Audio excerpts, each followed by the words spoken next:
If you want to become a freelancer, you might be wondering, how do I get clients? There are only two ways. Either they reach out to you or you reach out to them. If you're like every freelancer that I know, you want them to reach out to you. But how do you do that? Well, in this episode, I'm going to share the 3 steps to get clients to reach out to you. By the way, I've been a freelancer for more than 20 years and I run a multi 6-figure per year freelance business. And if you follow the steps I'm going to share, you will get clients. All right, let's jump in. The first thing you need to do to get clients to reach out to you is you need to become findable. I remember when I was first starting out as a freelancer, I figured out what my name was going to be, my company name. I filed the DBA, the Doing Business as Certificate, so I could hold myself out as that company name. I created my logo.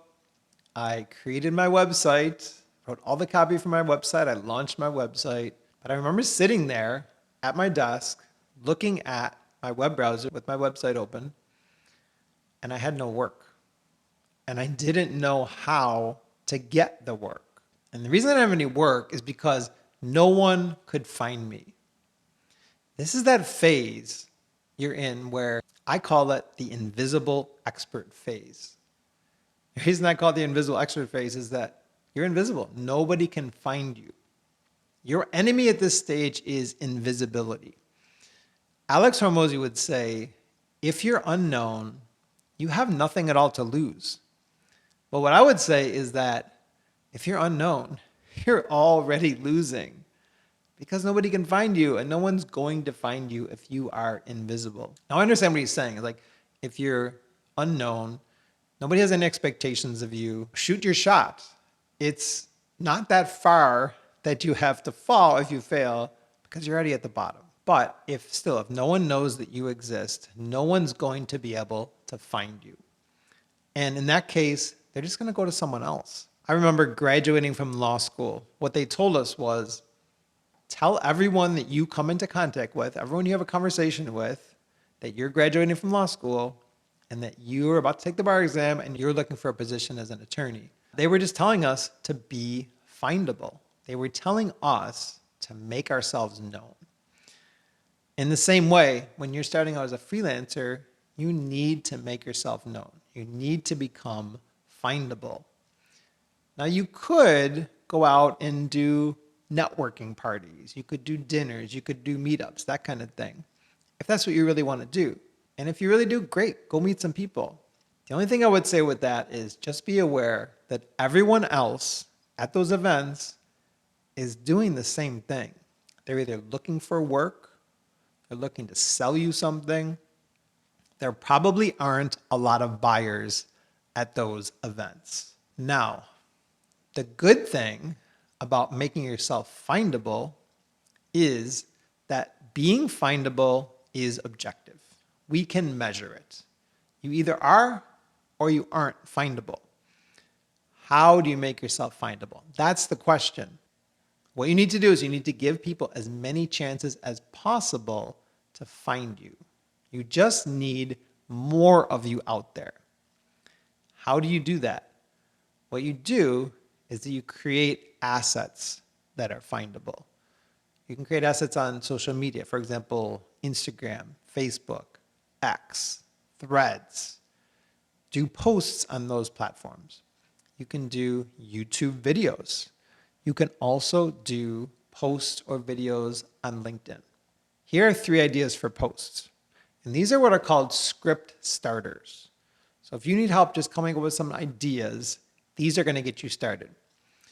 And the first one is this: give away one secret with an immediate result.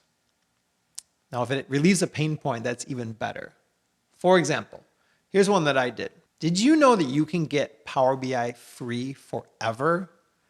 Microsoft has a little known developer program that's 100% free, and it includes a Power BI Pro license. And it also includes sample data. DM me the word free and I'll send you the details. That was a post that I did that used this format: give away one secret with an immediate result. Another script starter that you could use is, I And you're going to fill in an actual accomplishment that your clients, your potential clients, desire. So I blank, and here's what I learned. For example, the one that I did was I switched roles from developer to project lead on a large software migration project. And here's what I learned. If you don't spend time writing out each task in excruciating detail, the project will take 2 to 3 times as long. Why? Without complete task descriptions, deliverables will end up being reworked multiple times before the dev team gets it right. And that will make for a very long project. So that was a script that I came up with, that I used based on that I, and then blank, and that blank is an actual accomplishment your clients desire. And here's what I learned. A third script starter you can use is, here's how blank changed my life and how it can change yours too. And this is the one I came up with. Here's how asking questions changed my life and how it can change yours too. Or here's how asking questions changed my business and how it can change yours too. Whenever a client asks me to do something, I always respond by saying, tell me more. Tell me more about that. Then when they finish responding, I say, is there anything else? Doing that will uncover the real pain point and ensure that you always deliver the best results possible. That's a powerful script because you're literally telling someone, here's how, if you do this thing, that's going to revolutionize your business. It's going to revolutionize your life, whatever situation your client is in. You can use those 3 ideas to get started posting. And if you want more ideas, there's a link in the description. Click that, and I will give you more script starter ideas. But just start. Start with these 3. And what you're going to do is you're going to choose a platform that you know that your potential clients are on, whether that's YouTube or LinkedIn or Instagram or any of those platforms. All you need to do is take those script starters and complete it. And then what you want to do is you want to start posting 2 to 3 times per week. Once you do that, increase by 1 every week so that you want to get to posting every single day, especially if it's something like Instagram Reels. You really want to post every day. Now, these are short form posts. These aren't long form videos. Or they could be written posts. But your goal is really to post something every single day, ultimately, because you want to be top of mind to your potential clients. Your posts don't need to be earth-shattering. You just want to be in front of your clients again and again, showing up so they can see you and they can hear you and they can get to know you. The freelancer who wins is not the one who's best. It's going to be the one who is best known. So take these script starters and use them and start posting. Now, if you just become findable, that doesn't mean clients are actually going to reach out to you. The next thing you need to become is you need to become likable. I remember in law school, one of our professors taught us a very valuable lesson.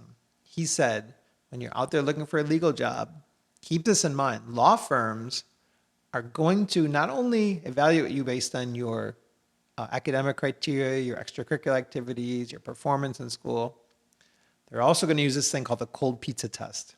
Now, what is the cold pizza test? The cold pizza test is this. If you and the other associates are in the office at 2 a.m., you're working on the brief that needs to be on the partner's desk by 8 a.m., and there's nothing else in the office to eat except the cold pizza in the fridge. With whom do you want to be working? It's really a great picture of what you really look for in coworkers. You're going to want people who are a joy to work with. You're going to want people who are giving and serving, and there's camaraderie there. Maybe someone with some personality or sense of humor.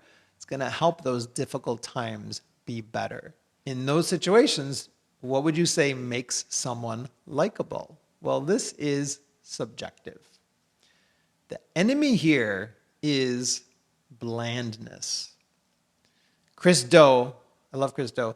He has this thing where he's an expert in personal brand development. He has this thing. He says, build a personal brand, don't build a personal bland.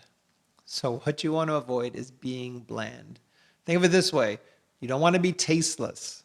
Think about food.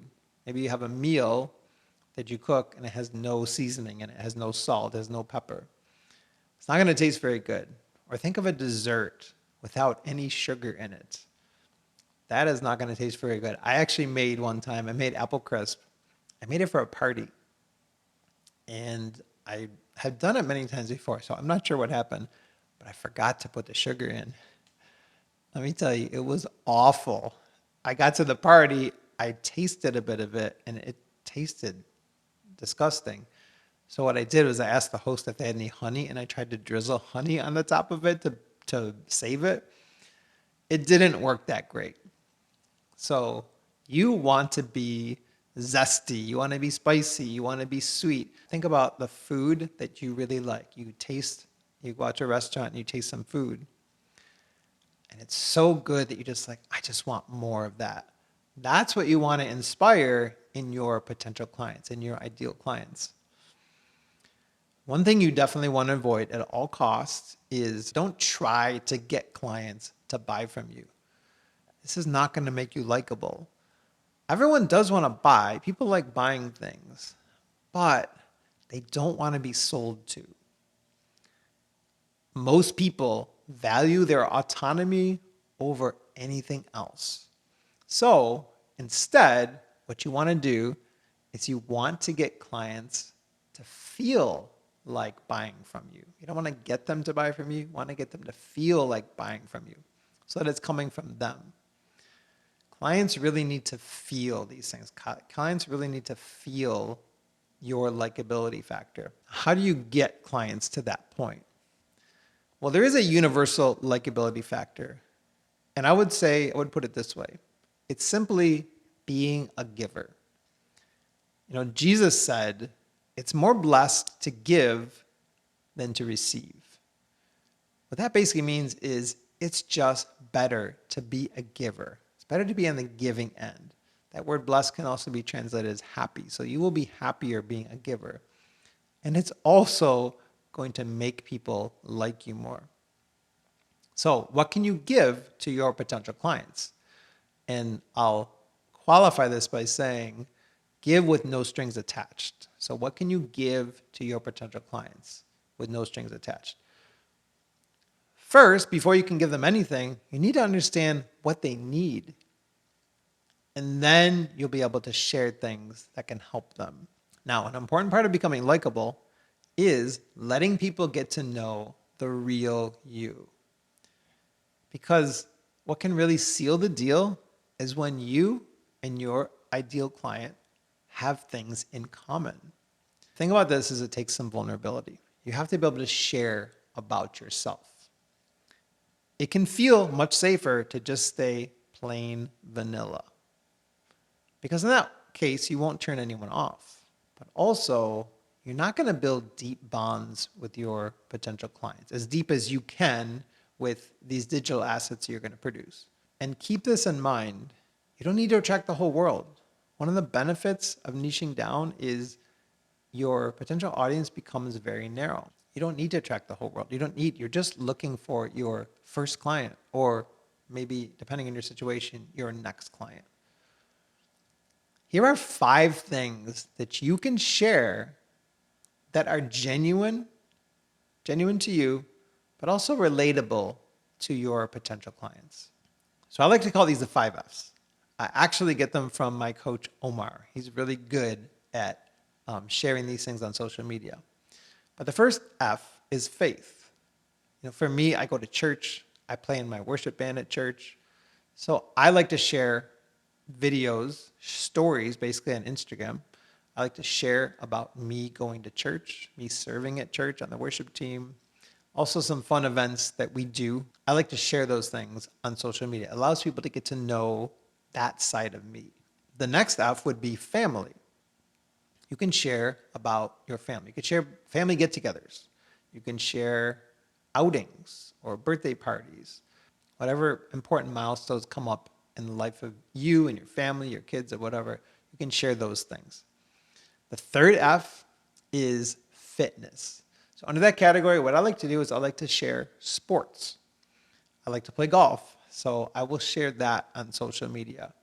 You can also share things about your workout routines. Maybe you're a runner, maybe you lift weights. You could share goals you have with that. You could share, sometimes people even take screenshots of their, the health app on their phone. You could also share diet related stuff.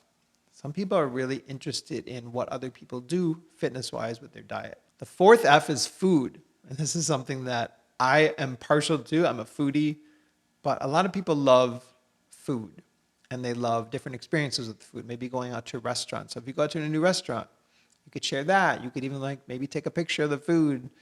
Not that I'm advising that's the best thing to do, but you could. You get a picture of food and maybe rate it. So you're injecting you're not just taking a picture of the food, but you're injecting your opinion, your personality into it.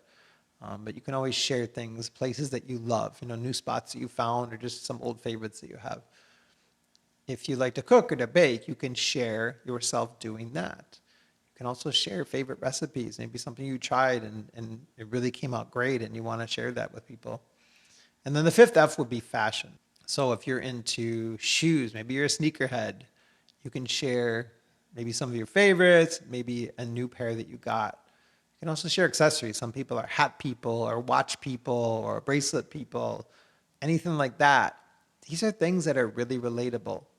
Also brands. If you like particular brands, you can share that. These are things that a lot of other people out there are interested in, and that will help them make connections with you. Now, if you become findable and you become likable, there's still one more very important thing before clients will really reach out to you. And that's you need to become believable. Another law school story. When we were in law school, one of the big things they do is they teach you how to think like a lawyer. And most times what that means is you need to be able to make the argument for whatever position you're going to take in this particular legal issue. So what they do is they say, make the argument for this side. What they're basically saying is get someone to feel that what you're saying is believable. Now, being believable is subjective.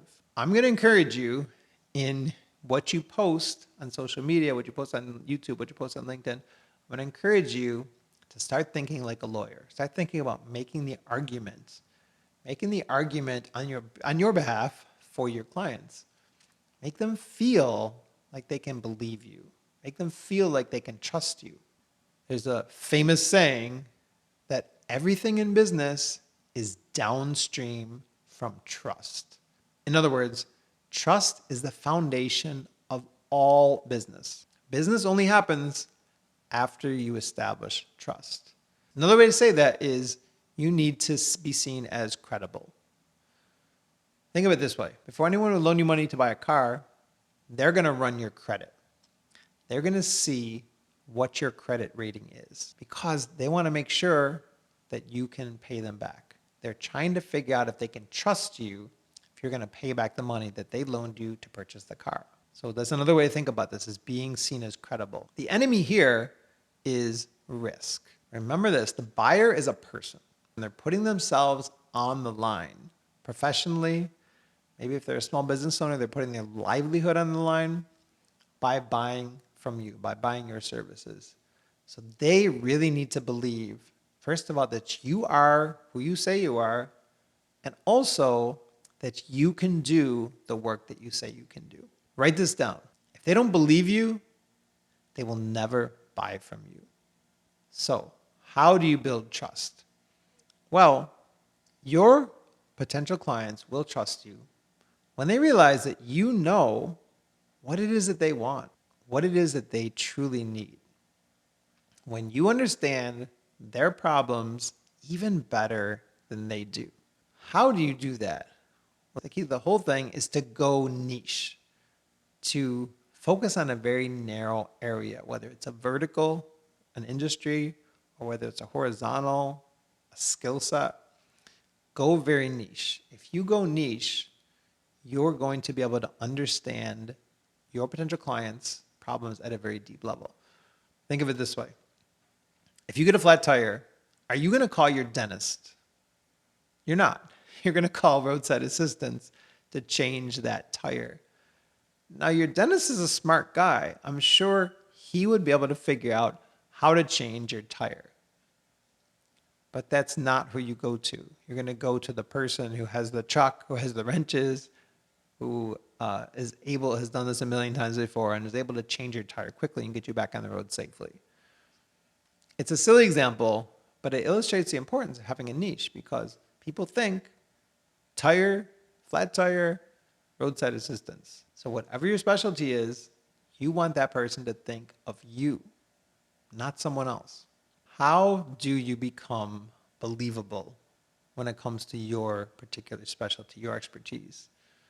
Well, it starts with sharing your knowledge, sharing what you know, so that people actually know that you know something. You can also share real life experiences. If you have experience working for clients, you can share those experiences. Share examples of your work. If you've done work for a client or two, even if you're just getting started out, if you've done something in the past, maybe it's not even a freelance client, maybe it's something you did at work. If you have a W-2, you can share examples of things that you've done. Now, if you don't have any experience at it, if you don't have any client work yet, you can just share that you're just starting out. Share what you're learning. Say, here's what I'm learning. You can even just create a sample project and share that. It doesn't actually have to be real client work. The whole point is you just want to be able to show that you can do the work. You can also share thoughts you have on your industry, your specialty, whatever your niche is. Share thoughts, share opinions you have. That's going to help someone get to know that you have real thoughts, that you actually do this kind of work. That's going to help you to become more believable. Share it wherever you know that your potential clients hang out, your ideal clients. Where do they spend their time? Maybe it's LinkedIn, maybe it's YouTube. Share on those platforms. Alex Hormozy would say, proof over promise. So the whole reason, the whole purpose of sharing this stuff is you're actually sharing proof that you've done work. You can do the work. You have ideas, you have thoughts, you have opinions. Again, further evidence that you have actually engaged in this, whatever it is that you claim your niche is. If you need help getting started as a freelancer, click the link in the description, fill out the form. I'll be in touch with you. We can jump on a call. And if it makes sense, maybe there'll be an opportunity to work together. Thank you so much for watching or listening, and I'll see you in the next episode.